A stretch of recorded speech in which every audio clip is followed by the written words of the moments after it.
Your opponent's queen is defended by a knight. You can't just take the queen. But what if you capture the knight first? Now the queen is undefended and yours for the taking. This is removing the defender, the tactic that unlocks everything else. Look at this position. Black has a rook on e6 and a knight on d6. White has a bishop on c5. White would love to take that rook on e6, but the knight on d6 is defending it. If white tries to attack the rook directly, the knight recaptures. But what if white plays bishop takes knight on d6? The bishop slides diagonally from c5 to d6, capturing the knight. Now the knight is gone. The rook on e6 has lost its only defender. It's hanging. This is removing the defender in its simplest form. You identify the target, you identify what's protecting it, and you eliminate the protector first. Then you take the target on the next move. It's a two-step process that wins material consistently. The simplest way to remove a defender is to capture it outright. In this position, black has a rook on c7 defended by a knight on c6. White has a rook on c2 and a bishop on e4. White wants that rook on c7. But the knight on c6 defends it. If white's rook captures on c7, black's knight takes back. Even trade. But look, white can play bishop takes knight on c6. The bishop slides diagonally from e4 through d5 to c6, capturing the knight. Now the rook on c7 has no defender. White's rook captures at next move, winning a full rook for just a bishop.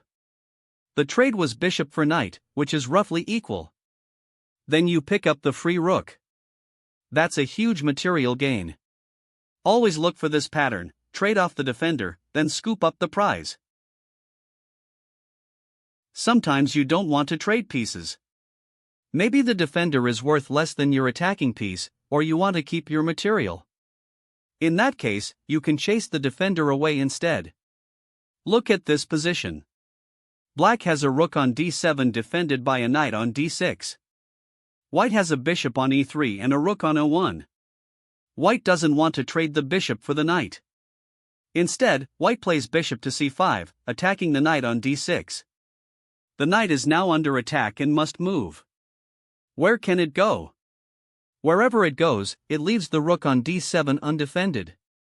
Now white's rook can swing over to the d-file and capture the hanging rook. You didn't need to sacrifice anything. You just threatened the defender, it moved, and the target fell. The third method is the most elegant. Instead of capturing or chasing the defender, you pin it in place so it cannot perform its defensive duty. Look at this position. Black has a rook on d7, defended by a knight on e7. White has two rooks, one on a1 and one on e1. The rook on e1 pins the knight on e7 to the king on e8 along the e-file. The knight on e7 cannot move because moving it would expose the king to check from the rook. So even though the knight is still on e7, it can't actually recapture if white attacks the rook on d7. The defender is frozen. Now white plays rook a1 to d1, attacking the rook on d7. The pinned knight on e7 cannot help. The rook on d7 is effectively undefended. The defender has been neutralized without being captured or chased. Here's a practice puzzle. White has a pawn on d5 and a rook on e2. Black has a queen on e7, a knight on e6, a rook on a8, and the king on e8. White wants that queen on e7. What defends the queen? The knight on e6 does. Can white remove the defender? Yes. White plays pawn takes knight on e6. The pawn on d5 captures diagonally to e6, taking the knight. Now black's queen on e7 has lost its only defender. The rook on e2 is staring right at it along the e-file. After the queen moves, white has traded a pawn for a knight and the rook dominates the open file. A humble pawn removes the knight defender, and black's position collapses. Sometimes the simplest pieces execute the most powerful tactics. Let's recap the three methods of removing the defender. Method 1. Capture the defender directly. Trade it off, then take the now undefended target. Method 2. Chase the defender away. Attack it so it has to move, leaving the target exposed. Method 3. Pin or immobilize the defender.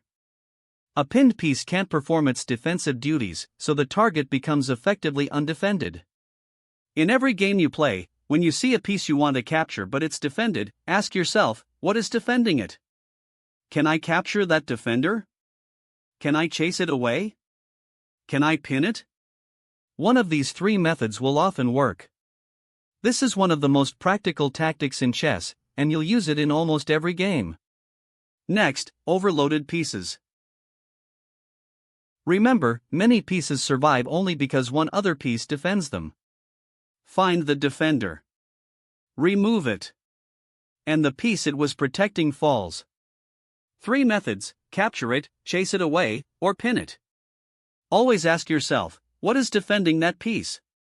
And can I do something about it? Next, overloaded pieces.